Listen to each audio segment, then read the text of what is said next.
and welcome to Juicy Scoop. This is the day I've been telling you that is coming. It is finally here.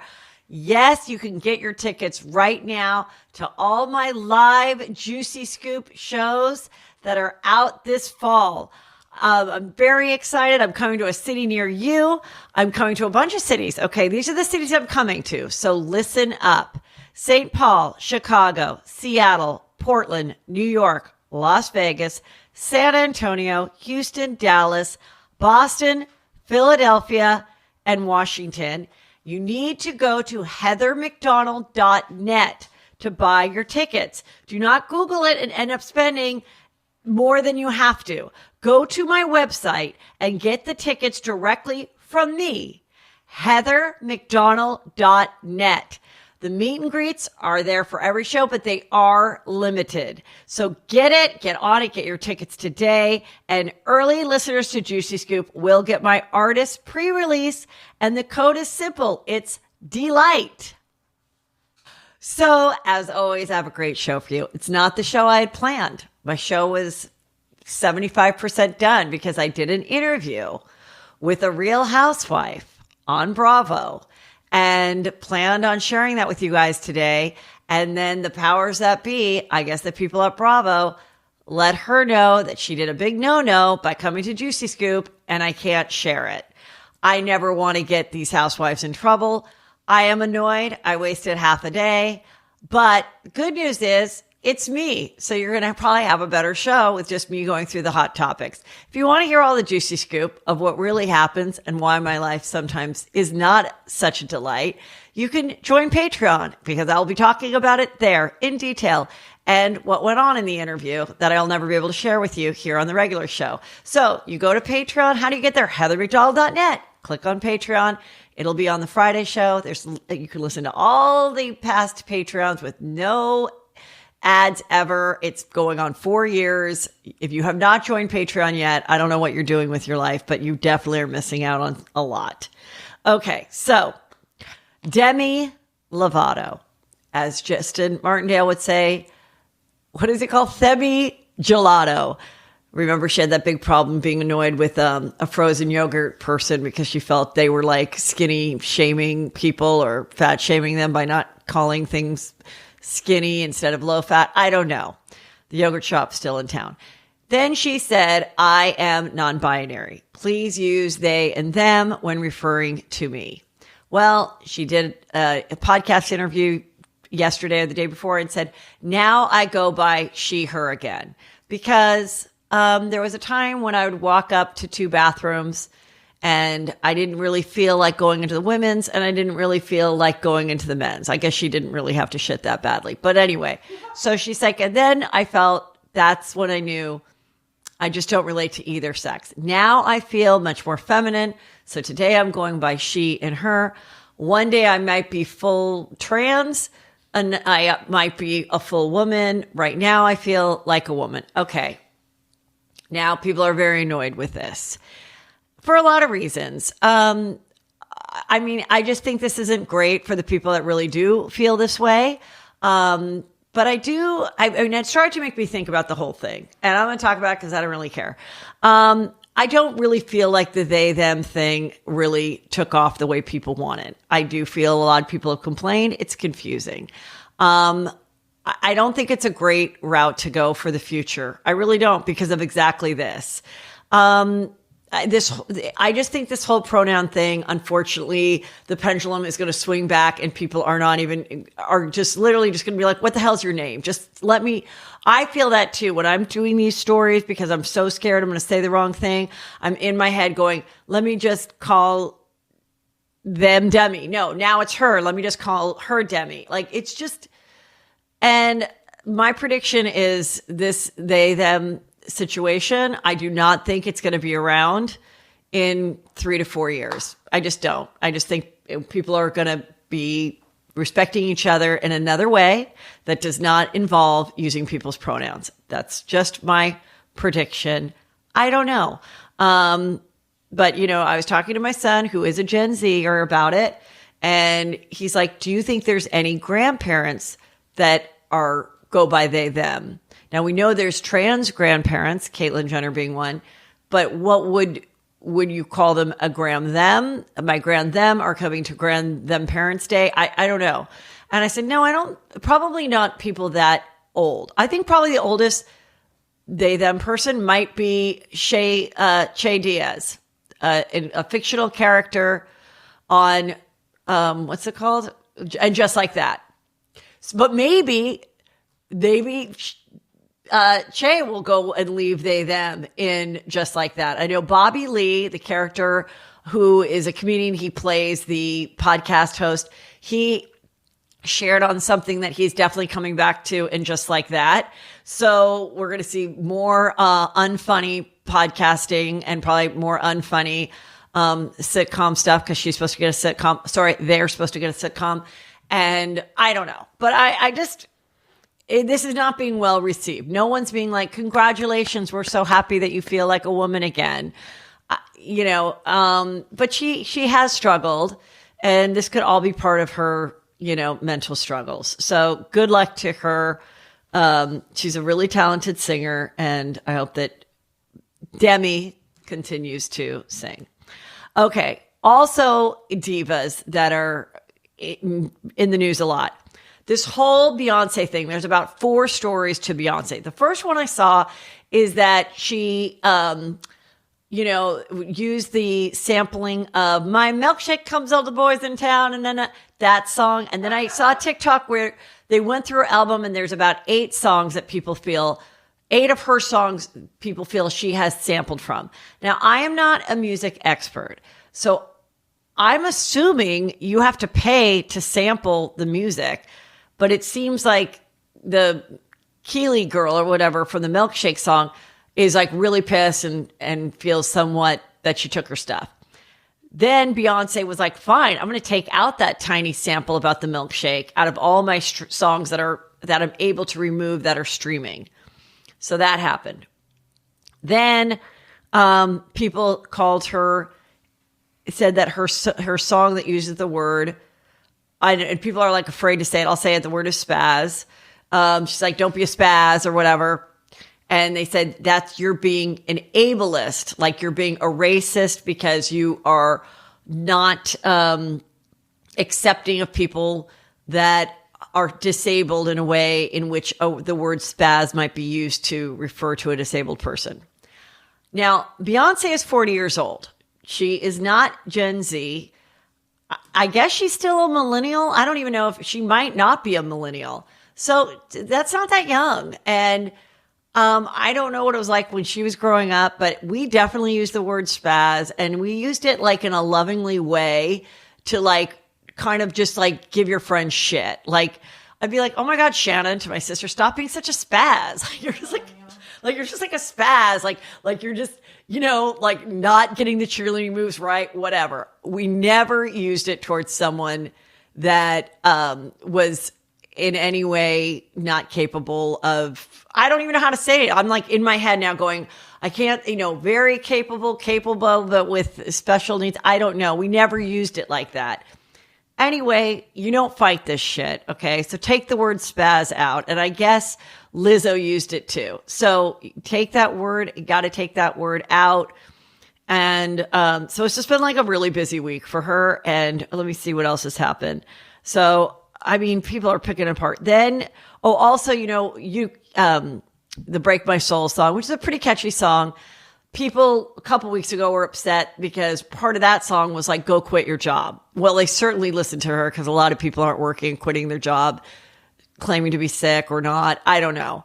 So the Beehive is like, they'll never not like her, but I don't really think someone like her should tell people to quit their job when she's been successful since she was like 14 years old and, never not been in need to perform or work or whatever. But these people are clueless. So good luck to her. She kind of bugs. I'm all right. Beehive, come after me. I like her music and stuff, but I've never been like, oh my God, it's Beyonce! Like, Queen! I just haven't been. But like, absolutely, the songs come on. I don't change it. I like it. It's all good. Also, Monica Lewinsky apparently made a tweet. Not apparently, it's a tweet. So she did one that she still is annoyed by a lyric about her Bill Clinton scandal in the song Partition, which was many years ago. It was like 2014 or something was that song. Yeah. I looked it up. And where she's like, a guy's, unbuttoning her, and he Monica Lewinsky'd all over my dress. And Monica was like, really? Well, first of all, you should have said he Bill Clinton'd all over my dress. And I have to say, Monica, you're right. Like, just the action is coming from the guy, not her receiving it. And I do think that's pretty shitty. And I think that definitely people have a different perspective of the whole Monica Lewinsky situation. And I'm glad that she did her movie, her series, The Impeachment. However, a lot of younger people really did not find that juicy of a series. Sorry, Ryan Murphy. I mean, I loved it. I talked about it on the show. It literally got very little buzz. And I just think it's because in this day and age, I don't think it's that scandalous that a young girl pursued or was pursued. I think it was a mutual pursuing a powerful older man and had a sexual relationship with him, even though he was president. I think it was dragged out too long for a young person to keep their interest because they had to watch it each week. They couldn't binge it. And I just think they're yeah, so what? I'm screwing my friend's dad right now for a purse. What's the big deal? I don't see what the problem is. You're I know you're Heather, you're insane. Well, I'm putting a whole show together with you, and this is what you get. No, but I remember that in watching the movie about Tommy Lee and Pamela Lee. My sons were after a while, they were just bored by it. They're okay, why does she care so much? Who cares that there's some video of her having sex with her husband? Who cares? Because it's just not very scandalous anymore. Okay, Shakira, another diva in trouble. Wow. So, okay, she was just spotted leaving Miami with her son, so that's nice.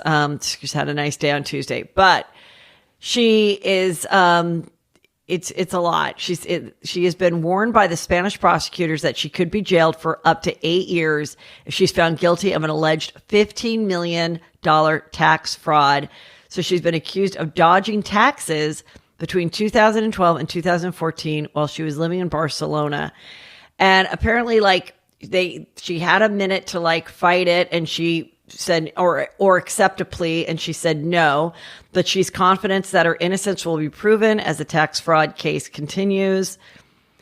She owes 14.5 million euros in taxes for those years, and an additional 24.5 million in fines plus interest is what she's dealing with right now. And a representative told Good Morning America that Shakira has shown impeccable conduct as a taxpayer and was confident that she would be found innocent of any wrongdoing. And she's being cooperative and all this. I mean, I don't know. I always think it's just so weird with these people when it comes to taxes, because obviously you have people around you and you're just trying to be the artist. And so it's do you really just all of a sudden realize that your person never paid your taxes? And now they also are guiding you into how to defend yourself. I mean, I think if I was in that situation, I'd be okay, first of all, I don't think I want to deal with the person that I thought was paying my taxes. So you're fired, goodbye. And then I would hire different attorneys to investigate who was ever handling my finances and go that route and be I did not know. Instead of working with a person that's oh no, you paid or you didn't pay. I think it's very scary.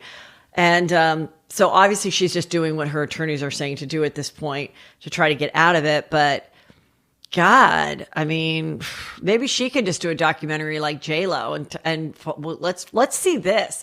Honestly, this would be more interesting how this happens. How a big star doesn't pay taxes for many years and is just assuming someone's doing it for them and never asking, do I have to sign anything or whatever. I would rather see that as a documentary than someone sweating and working out and making their kid an egg and, having the hair and makeup people come. Okay. Speaking of another diva. Thank you. So Winona and Ashley Judd, who are sisters, have been excluded from their mother, Naomi Judd's will. So Naomi Judd, unfortunately, committed suicide about a month ago, and by a gunshot wound, and her daughter found her. So that was extremely traumatic. Okay. And I guess she suffered with mental illness for the last few years of her life, which no person, like none of us knew that. So she was an extremely attractive, beautiful woman. And she had her daughters, Winona and Naomi, who I think there's a bit of an age difference between Winona and Naomi, but she had them quite young. She had at least Winona very young. And Winona and Naomi were this mother-daughter country singing duo with red hair and beautiful faces. And I want to say they're only like less than 20 years apart. And they were going around and singing, and they were like this country duo and really, really popular. And then Ashley, who is her younger daughter, became a very successful actress. She had movies with Matthew McConaughey and was like a major movie star, and was quite vocal in the Harvey Weinstein Me Too situation, where she had her own stories and really spoke up, and is like quite an activist for many causes. So they're not included in the will. Everything is left to her husband, who's been her husband for 33 years. However, he is not the father of either Winona or Ashley Judd. What I find interesting about this is, so he was the trustee of the estate. Everything goes to him. And in it, it said, and if he couldn't handle the duties for whatever reason, or if he did pass before she did, his brother, her brother-in-law, would be in charge of the estate. Okay, that's where I think it's weird. That's where I think she was in one of those situations where she was in a very long marriage, 33 years, very long. She entrusted her husband with everything. And maybe this just never came up. Maybe the girls, because they're successful in their own right, never really asked, oh, like, what does your will say, Mom? Like, or I would think people really should ask, especially if they should know, like, wait, Mom, if something was to happen, how do you, want to be cared for or not, or pulling the plug or whatever. But maybe money was just something they weren't comfortable talking about. Maybe they always knew this and they're totally fine with it. But, it is a little disturbing because Winona started the Judds. She and her mother were called the Judds. They started it together. Like when she was like 16, she was like singing and on TV and doing albums with her mom. And then, kind of went off on her own. They've won all these Grammys. They were huge. And so I'm assuming she got a lot of her own money from that, but it just is a little strange. And I don't think there's anything that can be done. This is her husband of 33 years. A lot of people leave everything to their spouse, vice versa. But I think when the spouse is not the parent, the biological parent of your kids, I do think you need to sit down and kind of figure it out and make sure, or if it is your money, but you believe that your spouse might not be as generous as you would like in your death, I think that you should then cut some stuff out and be like, no, I want to make sure when I'm passed that each kid gets something at 25 and gets something at 35. And just so that, they're not super struggling, or if they get in a fight with my spouse who's living, like, I still want to make sure that no matter what, they have a little something, even though I'm gone. And then especially because if your spouse then goes off and marries someone else, then here your kids are and they don't get anything. And then that spouse could get everything, and it could all be within just a few years of your death. So I kind of think this is like something really important for people to think about that don't have millions and millions of dollars, that aren't famous. But I think the fact that her brother-in-law, not either one of her daughters or anything, would be the second, to take over the control. I think that's where it's a little fishy between her husband and this guy. And the fact that she did suffer from mental illness, and why was that? Like, was there anything that was going on in that relationship that might have been a contributing factor to how she ended her life. I don't know. Crazy. Okay, now I want to tell you about a juicy crime that involves some weird stuff about a husband and a wife. Just that's why I'm covering it, because it's juicy, even though it's sad. Okay. So this American dentist, he was really quite successful. His practice was worth $10 million. He and his wife had been married for 34 years. They had adult kids. And something that they love to do is go on these African safaris and actually hunt and kill these exotic animals that had no business in being shot, but that's what they did. And in this part of Africa, it's allowed. So she was hoping to add a leopard to her like repertoire of beautiful animals that she shot. Unfortunately, though, while she was putting her gun together, according to him, to pack and leave their African cabin, the gun went off, shot her in the head, and she died. So, he says it's an accident. He comes back to the States, but they start to investigate because he collected $4.9 million insurance money, and they were suspicious also because he immediately said, I'd like my wife cremated here in Africa. Now, I don't think that's that crazy. Like if I was the defense attorney, I'd be like, yeah, you're in a whole different state. Maybe she was always said her wishes were to be cremated. It's much easier to have her cremated there and then fly home, whole different other end of the world, fly home to America with an urn, than deal with all of it and bring her home. And if that is something that you guys had always decided as a couple, okay. But so the part that I haven't really delved into as far as the case is like why in the shooting and everything, why they think that it couldn't have been an accident, that they really think that he just... I thought it was like from 6.5 feet away. Like the shot had to have been from that far away. Oh, okay. Well, Annie just cleared it up because she did some research. He said they believe in doing the forensics of the gun that it was more like 6.5 feet away, not where she'd be fumbling it with it close to her head. So they think that is why he did it. And the reason they think that he did it, not only just to collect the insurance money, but they found out that he had a girlfriend. And he and the girlfriend claim, well, my wife and I had an open marriage. And so she was okay with the fact that I had this girlfriend for the last 15 to 20 years.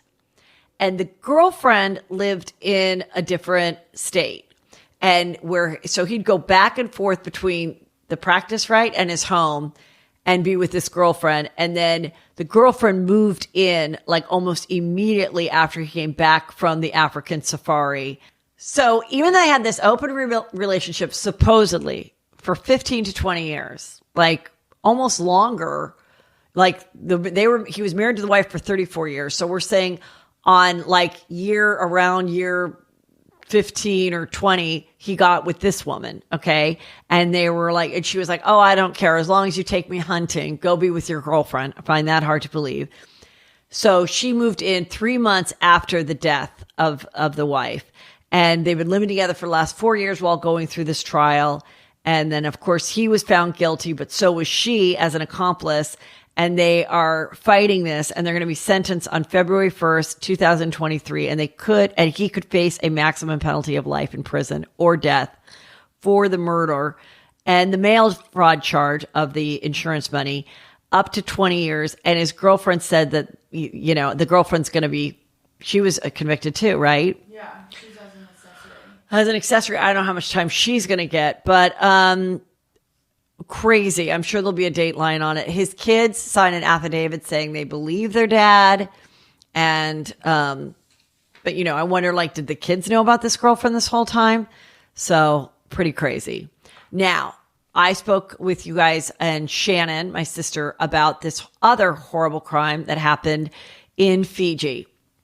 And there's a little bit more, about it. So the story was this couple, they went to Fiji on their honeymoon, and the housekeeper came into the room and found the wife beaten to death, and he was nowhere to be found. And they found him on another island in which he had taken a kayak from their island. It was like a very, like almost like a tiny little resort, only like 12 to 40 people were there, that he took a kayak in the middle of the night, and they found him on another island, like having a drink and meeting people.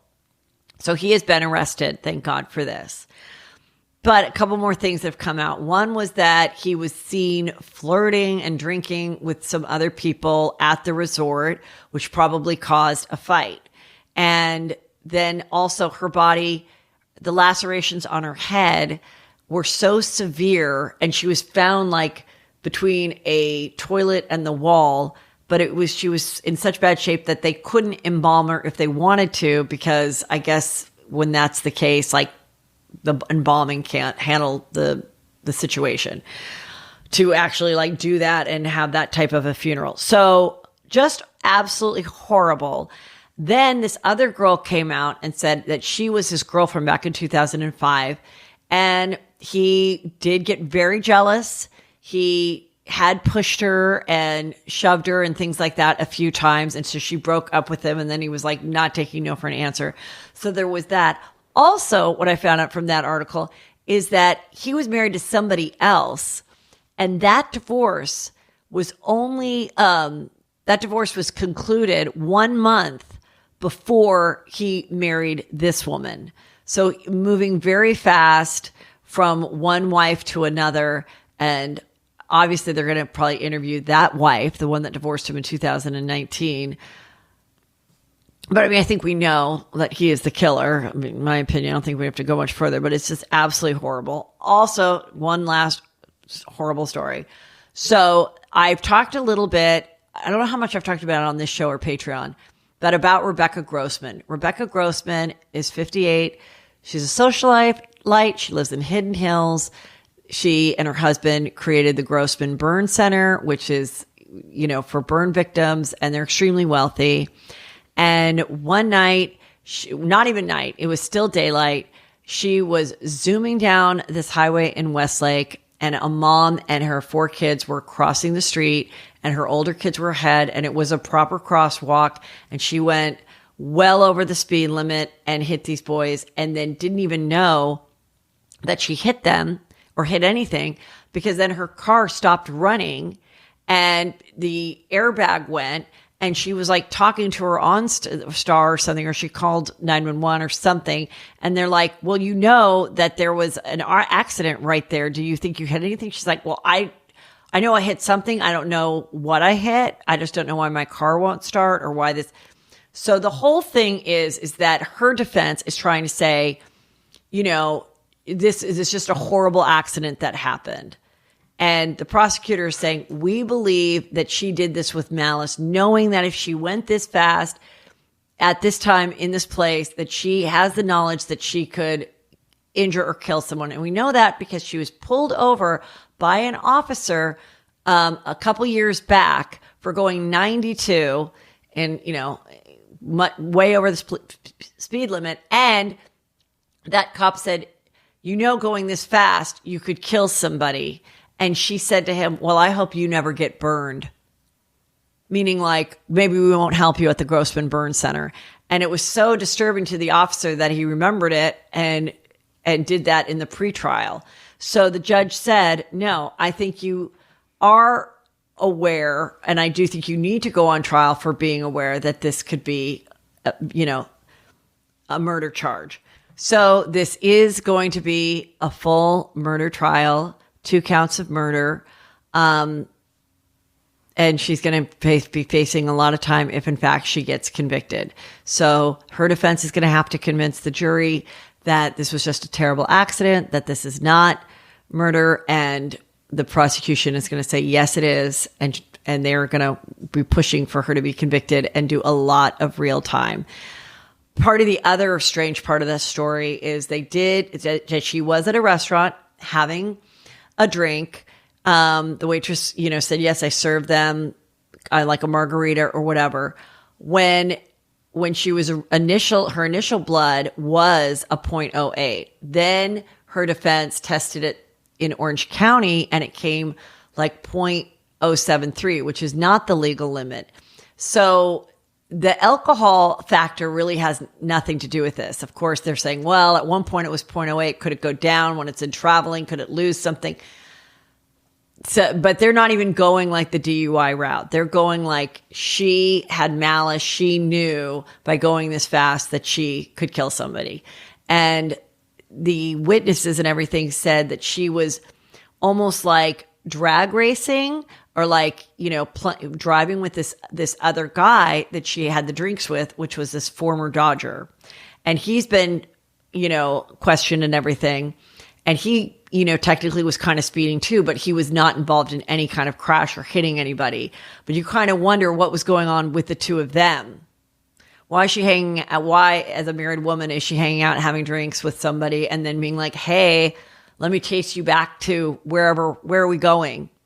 Like very, just so horrible for the two little boys and of course the family. So that's going to be what I'll be following.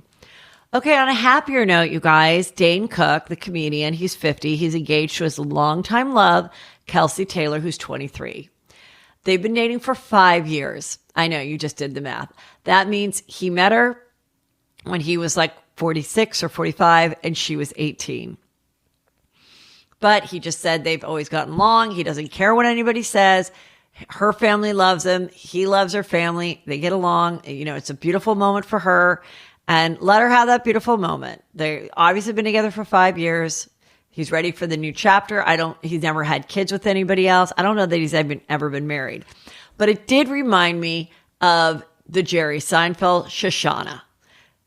Jerry Seinfeld, as you know from Seinfeld, when he was 39, he started dating a girl named Shoshana who was very attractive. She had huge boobs, okay, and dark hair, and she was 18 years old. And I don't know if they met when she was a senior in high school, but like literally they were dating like the summer, like for 4 years they dated.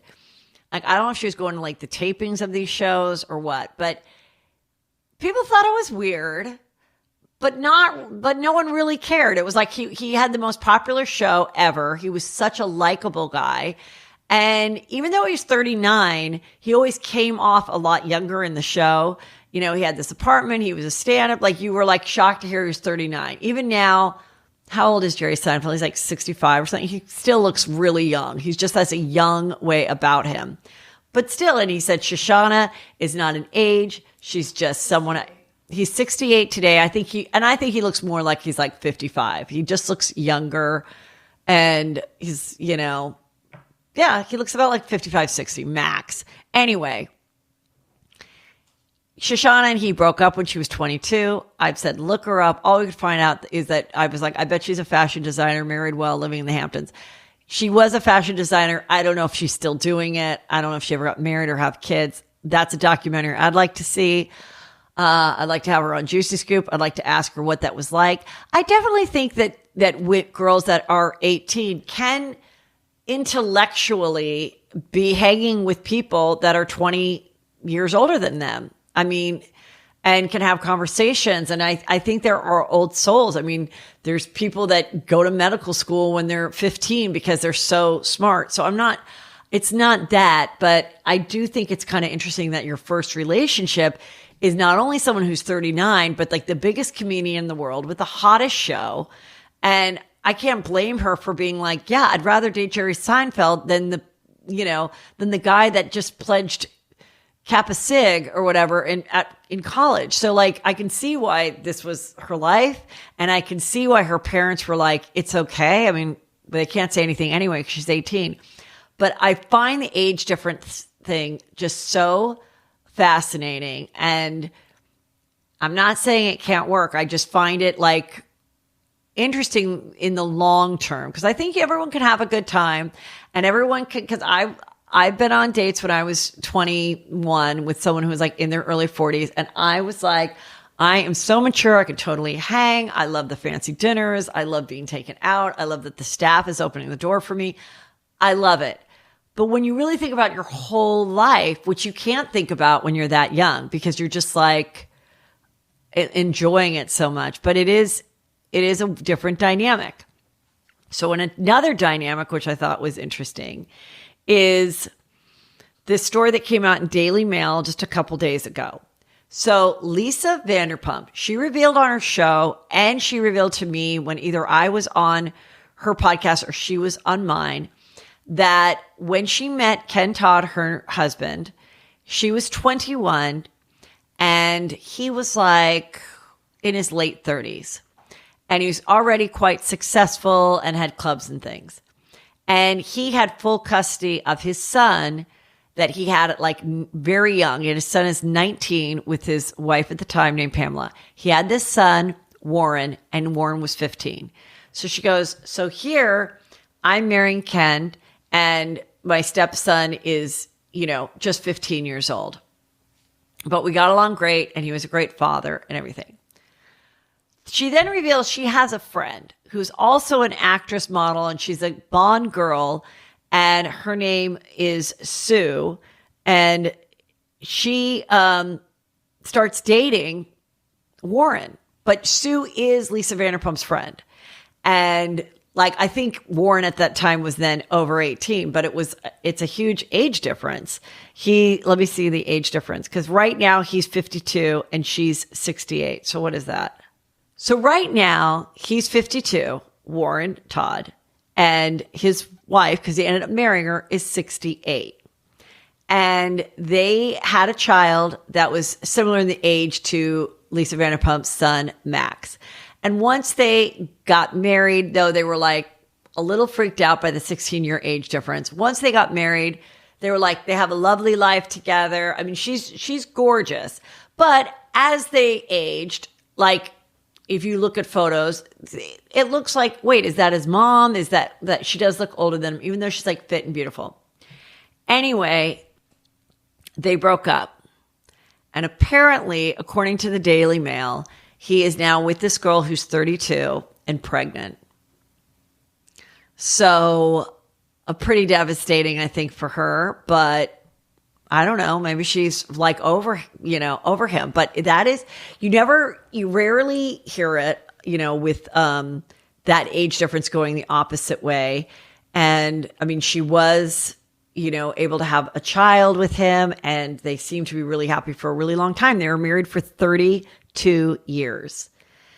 But he's only 52. I mean, he can have a whole nother life with this girl who's 32, and he's very successful. He's a very wealthy developer in England.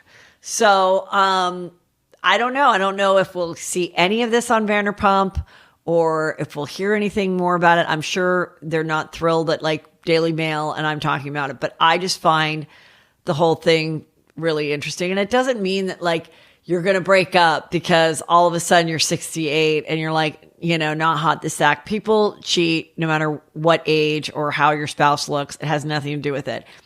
But it's just interesting that a guy can have a whole nother life. He was living a life way beyond his years when he was young with this woman, with a mature woman. And now he's going to have a whole nother life with a new baby and a 32-year-old girlfriend. So pretty juicy on that. Speaking of Vanderpump, so Lala was photographed with 50 Cent, otherwise known as Curtis. And of course, that is funny, Lala Kent, because there was that whole scandal that happened between Randall, her ex, and 50, which she called 40, a spell check on a text messaging fight that they got, and that 50 Cent then posted and everything, and he's I want 50 Cent said Randall owed him money for a project that they did together. And then there's times where she's she kind of got involved and he said bad things about her. That's when she had Randall's back.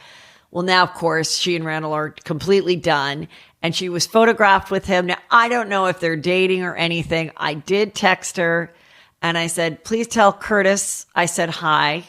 He will know who I am, because I went on tour when I was opening for Chelsea when they dated very briefly. Anyway, he was always a delight, and we'll see what happens, but I wouldn't be surprised if they dated for a little bit.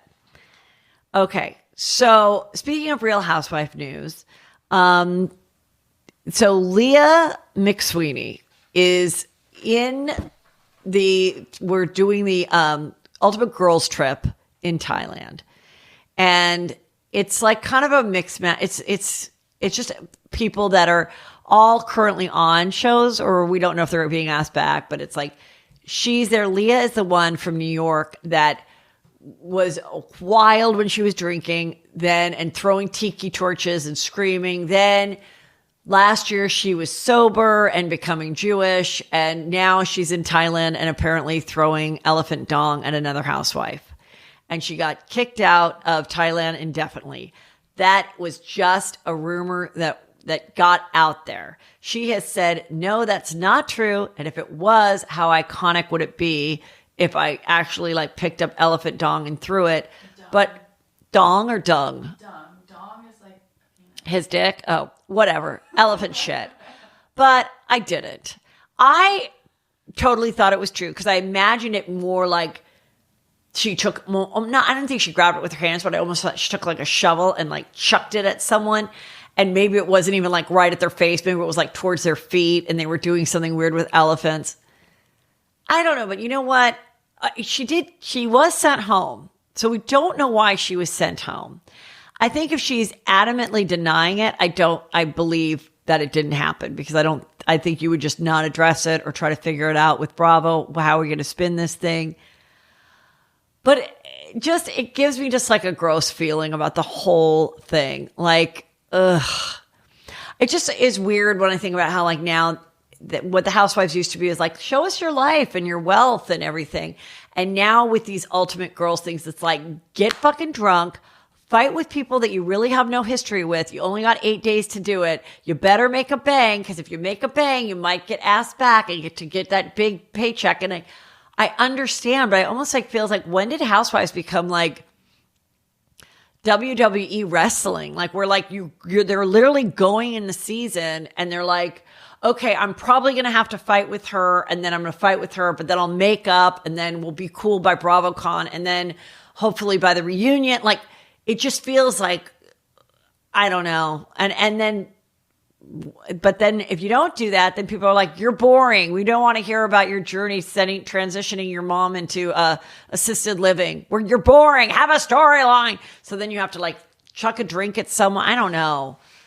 I mean, look, I'm still watching, and I've told you I've lost interest. I tried to watch Dubai, and it was the Caroline Stansbury wedding. The only interesting thing about that is that she's marrying this guy who's very young. He's 27 and she's like 47. And he is good looking. I don't know where he gets his money. I don't know where she gets her money. I don't know how they're this wealthy. I guess from her ex-husband or because she's an influencer. I really don't get it. But she's like a real bitch. And she says she's a bitch because she went to boarding school. But so this guy's cute and everything. And he's like so excited and so in love with her. Just like, I didn't want to get married anyway. I didn't want to get married. Ugh. And so he really wants to have a child with her. And she's already given birth to 3. And her friend says, well, I hope you know that, Caroline had a very difficult birth when she gave birth to the twins 12 years ago. And the doctor says she should never carry another baby. And he's like, well, that's because there were 2 and there wasn't enough room for them.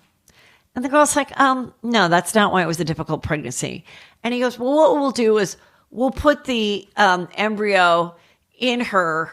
And then if it isn't working out, we'll put it in Caroline. And if it isn't working out, then we'll take it out and then we'll put it in a surrogate. And they're like, yeah, no, it doesn't work that way. And he goes, oh, it doesn't? They're like, no, you can't take the baby out of a human while it's like half growing. Like if you were making like a cake and it's like not working out and you're like, oh my God, let me switch it from my tiny oven to my big oven and try to fucking save it. I don't even know if you can do that with cake, but you definitely cannot do it with like a half cooked embryo. So, I mean, I'm just saying, when you marry someone that is extremely younger than you, you might want to just like have a little checklist of questions just to make sure that they like have some intelligence, or have the checklist at least before you put them on a reality show, unless you want the world like and me to think they're like really fucking dumb. Anyway, so we'll see what's going on with that. But also in Miami now, the Dr. Boob Man, or whatever he calls his name, he was married to this girl, Lisa. This is in Miami. For those of you not totally up on it, Miami was on like 8 years ago, and it just came back now. And she was on both. She was a regular. She was on the old one, and then they brought her back. She's very pretty. She's very tiny. A lot of plastic surgery, sometimes too much. She's 40. He's like 56. They have 2 kids, 7 and 2. And they're very wealthy. He's a very popular plastic surgeon. And in this past season, she was revealing that he had an emotional affair with someone, and he's super not into the filming, which sometimes when the guys look uninterested in their wife, I'm like, it is editing. It could just be like he's not into the cameras. It could be that he was working all day and now he has to go to this dinner to talk about some bullshit that they want you to talk about. And he's not an actor. And so I was like, but then she kind of broke down at the reunion that like they are having struggles. Well, then it came out that he has a girlfriend and he filed for divorce. The girlfriend is this gorgeous brunette girl. I don't even think she's like 26 or something. She's stunning. In fact, Spencer Pratt knows her. And I remember when this first came out, he DM'd her and I went, maybe she can come on the show. In the meantime, she's having the time of her life. Going around Europe, she's with the doctor and they're separated.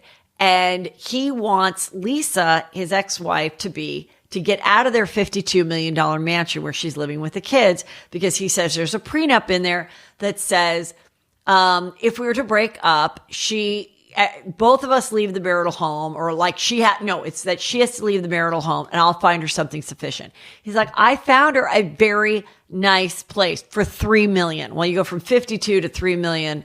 I'm assuming that 3 million is not going to be the 3 million that you could get in other states. Okay. So she's staying there and she's supposed to get a budget of a certain amount that she can spend. She's exceeding it. He's telling the press she's exceeding it. She's taking her friends out for a $3,000 dinner. She's buying jewelry to the point where then my card had no credit left on it. And here I am in Europe with my girlfriend. I mean, what a bitch. Can we just get divorced? Having a wife and a girlfriend is just too much work. And then meanwhile, the girlfriend or maybe she succeeded, filed a restraining order against Lisa because she said Lisa is harassing her and bullying her and doing fake accounts or whatever to harass her online. I mean, it's all, I think Lisa is playing the game that she has to play to get as much out of him as she can, torture him at the same time, and have a good time, go out with your friends. And then also be the badass reality star that will get you a couple more years on the show and keep the show going. Because if this prenup does not really give her the money that she was having when she was living with him, which is what it sounds like, then she's got to make it on her own. So if she just went away easily and was doing her interviews and was like, well, yeah, we just no longer are in love, but we're going to co-parent. We're best of friends. No, she's pissed. She's fucking pissed. And, and it must be really hard when you're 40 and you've been starving your whole life because she's very tiny, and to look beautiful, and you've gotten injections and everything to look the best that you possibly can look. And this girl comes along, and even though your husband was 16 years older than you, just like the lady and Ken Todd and Lisa Vanderpump's son, 16 years age difference, she probably thought, I'm marrying a guy 16 years older than I am. I'm always going to be the hotter, sexier one. He's always going to be not that great looking, even with all the plastic surgery. I'm always going to be thinner and hotter and everything. And then he's the one who dumps you, and he gets someone significantly younger and super beautiful. It's just got to be. So that's what's going on in Miami.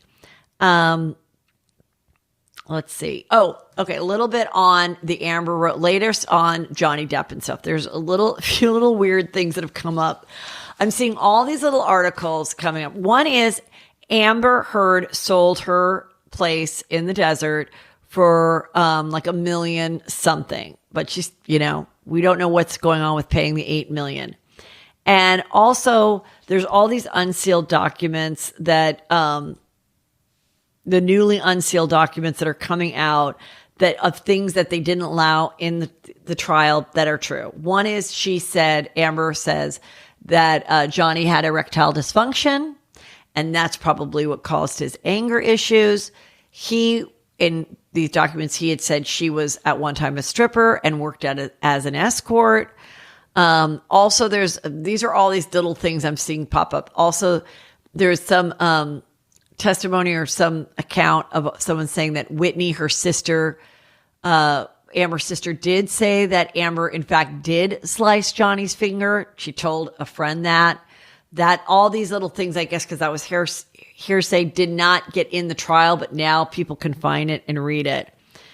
So I don't know what's going on with that. Also, this is kind of interesting, but Travis Scott has landed a Road to Utopia is the name of, I guess, his new concert in Las Vegas. And it's like at a nightclub. And I think it's 7 dates. So it's not like he's at Caesar's Palace for 3 months, but, I think the nightclub might be like a standalone nightclub. I don't know if it's actually like within a casino. But I mean, it's only been 1 year since Astroworld. And so people are kind of like, is this too soon to be performing live? Or is this, a good way to do it? Because it's like you're maybe in a more controlled, smaller situation than Astroworld. I don't know. But I just think if I was one of the victims or knew, because there's the people that passed, and then there's all the other people that were hurt and traumatized, and there's like 2,500 lawsuits or something currently happening with all these people that felt that they were victimized at the concert. So it's like, I don't know. I mean, I guess he's making these decisions with enough people that say, go do it. I mean, there's kind of been this whole movement like where people just aren't really getting canceled for these things. I mean, I felt like there was this big thing of like everyone getting canceled. Now it's like enough time happens and people can still work. Enough people want to give you business, you can still work. Leah Michelle is back, and she got canceled for just like being a bitch, like just people saying she was a bitch on set. So like, yeah, she's going to work. People could go back and forth about, was it his fault? Was it the venue's fault? Anyway, I mean, I guess we'll see Stormy in those headphones listening to the music at the nightclub. I don't know. We'll see. Okay, so Britney did it again. I really didn't want to get into it. I am going to get into her more. There's so much. It's like supposedly there's a book done. It's not done. There's a reason it's not coming out. There's not enough paper. She's writing crazy shit. I really don't know what's going on. It's a lot to follow. I feel like you guys have lost interest, but this one has been brought to my attention. Page 6 put it out there. I went to her Instagram and she took it down, but she posted a photo of a pretty ornate looking Catholic church with a couple hugging, like a photo taken from a long way, like a couple that just got married in a wedding gown. And I cannot tell you what church it is. I don't recognize it. But I assume it's one that's maybe out towards the West, like Thousand Oaks area. I'm not sure, because she said, I used to go to this church before COVID and I wanted to get married there. And they said it's closed because of COVID. And then when I reached out to get married there again, they said, no, that you have to be Catholic. What? And I'm like, this is the way she's writing it. Like, and that I had to take some test. What? I thought church was open to everybody. Well, according to page 6, she did not get the love that she's used to getting, because people were like, it's a church. It's not just a venue. It's not the Four Seasons. It's a church. It's religion. And one of the spouses not normally, I'm Catholic, I know. One of you has to be Catholic. Then you have to go through a process, and first of all, you have to make sure that there's a date available. And they're going to give it to parish members first, not someone that just came off the street. And then through that, you get counseled, you do a little like test about each other, you spend a day either at a weekend, you do a weekend retreat or a day.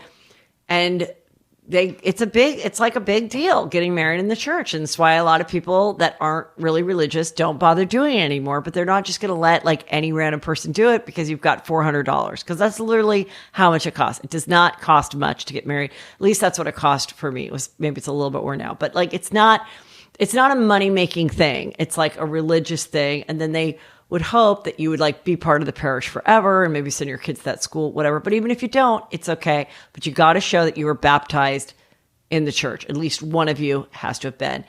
And so anyway, she got a lot of shit for that.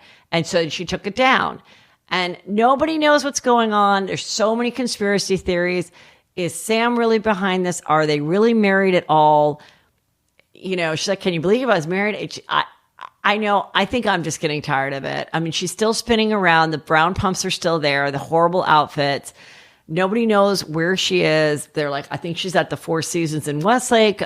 There's sleuths doing it. But even the sleuths and like the super fans are just, I think even they're getting a little tired of it and a little like over it. So, I mean, the only thing more annoying than this was the JoJo Siwa, Candace, what's her name? Candace Cameron Bure. So JoJo was bored one day and did a TikTok about who was the shittiest celebrity to you. Well, a lot of people do these, which is like why I'm paranoid to step outside. A lot of people do this about who I serve coffee to, about like valets are doing it. This person, 10 out of 10. This person was a delight. This person was a dick. This person didn't tip me that well. This person didn't like the pasta, whatever. So she does it for celebrities. And she says the meanest one was Candace. I was on the red carpet and I was really excited because I was 11 and it was like my first red carpet and I saw her and I was like such a huge fan. And I went to like take a photo with her and she was like, not now. And it just really made me feel terrible. And I thought she was rude or whatever. Candace gets a hold of it. Candace does a video and is like, oh my gosh, JoJo, I'm so sorry. I don't know if she says she remembered and it didn't, but she's like, profusely apologize. I can imagine how that would have hurt you. I have children too. And so sorry and whatever. Then JoJo says they talked on the phone and like, it's fine. Then Candace's daughter gets involved and is like, actually, you didn't say everything that happened on the phone call, JoJo. Then JoJo's mom is like, I mean, it's literally like a fight on like a block, but between like TikTok and then JoJo's mom is like, really, Candace, you know, you were a rude bitch and you can't just do like a Bible quote and think that it matters and da da da. So now like JoJo's mom is all, about it. And then meanwhile, Hillary Duff's husband out of nowhere like did a side-by-side video making fun of Candace, who had like kind of like 4th of July type of decorations, and she was singing Born in the USA. And then people are like, why is Hillary Duff's husband, and that's how he's described Hillary Duff's husband, getting involved? It's like, my God, is this the thirstiest summer? Is this the worst drought that we've ever experienced? Like, this is just too much. Listen, there are going to be times, people, that you might feel like you've been snubbed. It could happen.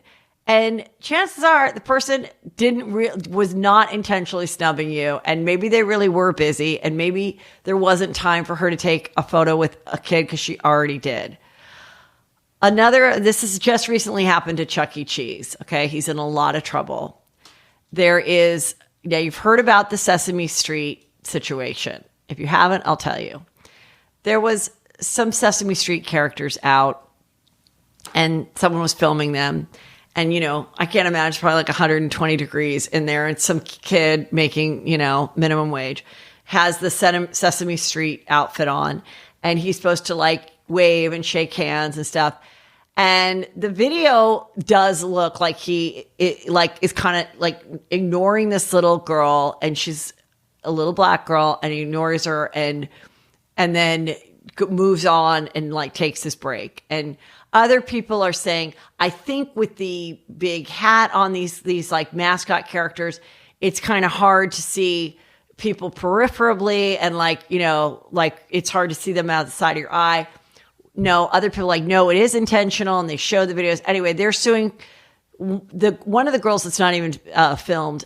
They got an attorney, and they said, we remember being snubbed by a Sesame Street person, and they're suing for $25 million. The little girl said to her dad, since that day, like she can't. Anyway, they're suing for $25 million. Then to jump on that bandwagon, there's a video of Chuck E. Cheese coming out at Chuck E. Cheese, and he's got the big Chuck E. Cheese head. He comes out and he's like high-fiving people, and the little girl like puts up her hand, and anyway, he's like this, and he misses the little girl, and she too is a little cute black girl. So that woman is put it out on social media, and then Chuck E. Cheese, she made the manager aware of it. The Chuck E. Cheese character comes out, takes a photo with the little girl, but she's like, too late. You only did that because I pointed it out. You clearly, Chuck E. Cheese and all the Chuck E. Cheeses, you know, are racist. Or they could have just, or it could have been Candace. Candace could have been doing, could have been working at Chuck E. Cheese, and she just did not feel like being nice to that little girl that day, just like she didn't feel like being nice to JoJo. Like she was done. She was ready to go to her break. She'd done the red carpet. Chuck E. Cheese had like touched enough kids' hands. I don't know. But I mean, come on, you guys. This is like, just, why do you want, like, first of all, I always feel so bad for those mascot people. I mean, it's so hot. They're not people. It's not a huge high trained job. I don't know how much training they got. I don't know if it was really, if they're just like dumb kids, and like it looked like he was like also knocking over kids. I'm sorry your child went through that, but I'm sure they'll settle and you'll get something. So good luck to you. Everybody, go to heathermcdonald.net. A little warning. If it is, no, let's say, hold on. I don't want to say that. I'm just going to say, okay. Everybody, go to heathermcdonald.net. I have a very special Patreon coming out because there's a lot that's happened that I couldn't share here. Also, heathermcdonald.net is where you're going to get all your tickets to all the cities that I mentioned before. You can get it right now. Get your tickets. Get the few meet and greets that are available. Make a weekend out of it. These are live Juicy Scoops. I'm doing a live Juicy Scoop show. It's different than the stand-up. I'm having special guests for every single show, which I will announce next week. But go to the city and the date that works for you. You will not be disappointed. It will all sell out. I know this. Limited shows, limited tickets. Thank you.